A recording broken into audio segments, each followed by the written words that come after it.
Saint-Étienne-Sedan, Hervé, c'est l'occasion pour un nouveau vert stéphanois, Alex Di Rocco, de retrouver ses anciens partenaires sedanais, vert aussi en temps normal, et qui arbore ce soir un inhabituel maillot blanc. Di Rocco qui se retrouve seul en pointe en l'absence de Christophe Sanchez, blessé. Di Rocco qui se crée la première occasion dans cette partie, sous les yeux d'un Rudy Garcia évidemment inquiet de voir cette équipe stéphanoise dans le marasme actuel. Saint-Étienne qui veut se créer les meilleures occasions et les premières occasions de cette partie, qui veut mettre la pression sur l'équipe sedanaise dès les premières minutes, un petit peu comme les Stéphanois l'avaient fait il y a 15 jours face à Strasbourg. Cela leur avait plutôt bien réussi et on l'a vu, pour l'instant les occasions sont manquées. Sedan attend patiemment son tour et joue en contre.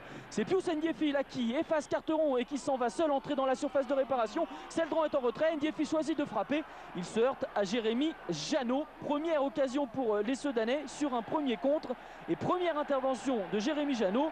Première, car vous allez le voir, il y en aura de nombreux autres. Jean-Guy Wallem qui demande à ses coéquipiers de la défense d'être très vigilants sur les contres sedanais, d'être très vigilants au marquage, très attentifs.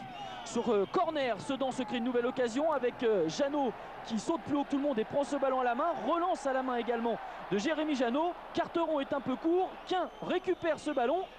Quin qui sert Montero pour le centre à destination de Seldran. C'est Ndiaye qui prend sa chance. Ça passe à côté du but de Jérémy Janot.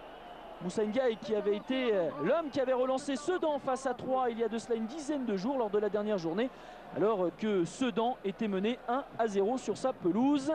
Ndiaye avait alors égalisé.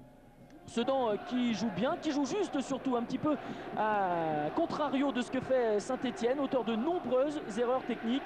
Et Saint-Étienne qui s'expose régulièrement au contre des Sedanais, comme ici Seldran qui se présente face à Janot. Encore une intervention de Janot, Pius Ndiefi qui se jette et qui marque, mais vous allez le voir, le but de l'attaquant sedanais est refusé. C'est pourquoi, pour une position de hors-jeu loin d'être évidente, on va le voir. Première intervention réussie de Janot, Ndiefi qui a suivi, qui arrivait de derrière les attaquants, les défenseurs stéphanois. Donc un petit peu d'incompréhension dans les rangs sedanais de voir ce but refusé. En tout cas, on reste pour l'instant sur ce score de 0-0.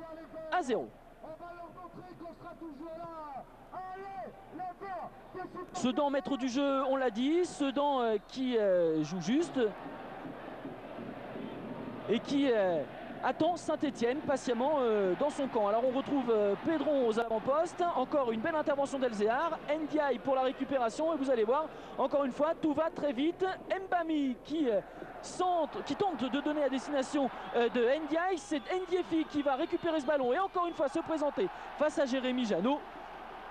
Là encore, le jeune gardien de l'AS Saint-Étienne intervient avec beaucoup de réussite. 23 ans, Jérémy Janot. Il est titulaire depuis la 20e journée, depuis la suspension en fait de Maxime Levitsky. 0-0 à la mi-temps. C'est la neige qui accueille les deux équipes sur la pelouse de Geoffroy Guichard en deuxième période. Une deuxième période qui débute un petit peu comme la première, avec quelques occasions stéphanoises, notamment cette tentative de frappe de Potillon.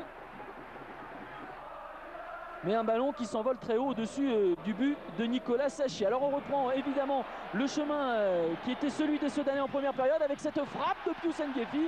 On a eu une grosse période de flottement en début de seconde période et puis petit à petit, eh bien, les Sedanais sont parvenus à reprendre les commandes de la partie. Pius Ndiefi est le premier à montrer la voie et à se créer une occasion. Elzéar pour Ndiefi.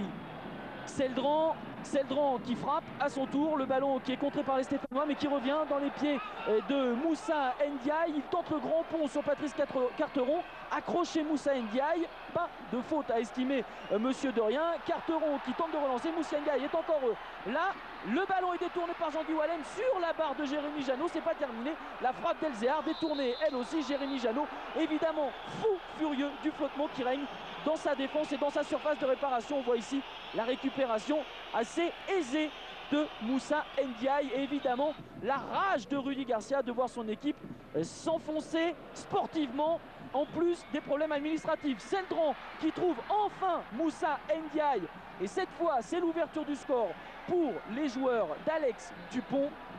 C'est pas possible, se dit Jérémy Janot, et regardez avec quelle facilité Philippe Seldran se débarrasse de Wallem et de Kvarme dans un même mouvement. Jérémy Janot tente de se remettre sur ses appuis, mais le contre-pied est parfait de Moussa Ndiaye. 6e but cette saison en championnat pour le milieu de terrain Sedanais. On jouait à la 63e minute. Le temps passe et Sedan désormais peut se permettre de dérouler, de tenter sa chance. Saint-Etienne complètement perdu sur le terrain, facilite le travail des Sedanais. Ici, Seldran s'en va défier Jeannot et bat le portier stéphanois. Le troisième but de Philippe Seldran qui avait été déterminant face à Bastia.